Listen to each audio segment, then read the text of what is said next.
చెరుకువాడ నుంచి వచ్చినటువంటి ఎంసీప గారు వారు స్టేజ్ మీదకి రావాల్సింది వారిని ప్రేమతో ఆహ్వానిస్తూ ఉన్నాము. తర్వాత ఇస్మాయిలయ్య గారిని స్టేజ్ మీదకి రావాల్సిందిగా, అదేవిధంగా ఎంసీప గారు సిస్టర్ గారిని కూడా స్టేజ్ మీదకి రావాల్సిందిగా వారిని ప్రేమతో ఆహ్వానిస్తూ ఉన్నాము.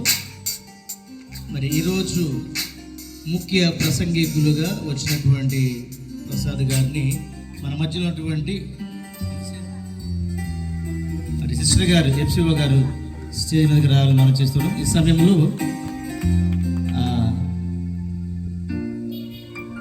మరి ఇస్మాయిలయ్య గారు ఈరోజు ప్రసంగానికి వచ్చినటువంటి రైతులు పరిచయం చేయవలసిందిగా వారిని ప్రేమతో ఆహ్వానిస్తాం. మంచిదండి. ఇంతవరకు కొన్ని పాటల ద్వారా ప్రభునామాన్ని స్తుతించి ఉన్నాము.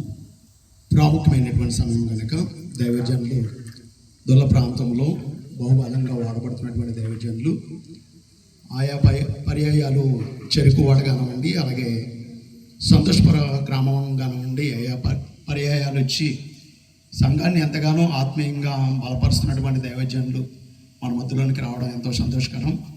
కనుక దైవజనులు చక్కని వాక్యాన్ని అందిస్తారు. కనుక ఆ గ్రౌండ్లో ఎవరు కూడా అటు ఇటు తిరగకుండా భోజనాల కార్యక్రమం ఆపేయాలి. ఇంకా భోజనాల కార్యక్రమం ఇంకా ఏమాత్రము పెట్టకూడదు. ఎవరైనా తినకపోతే లాస్ట్లో వెళ్ళేటప్పుడు భోజనం చేసి వెళ్ళవలసిందిగా ప్రభుపేట మనవి చేస్తూ, ఆ భోజన స్థాల్లో ఉన్న వాళ్ళు కూడా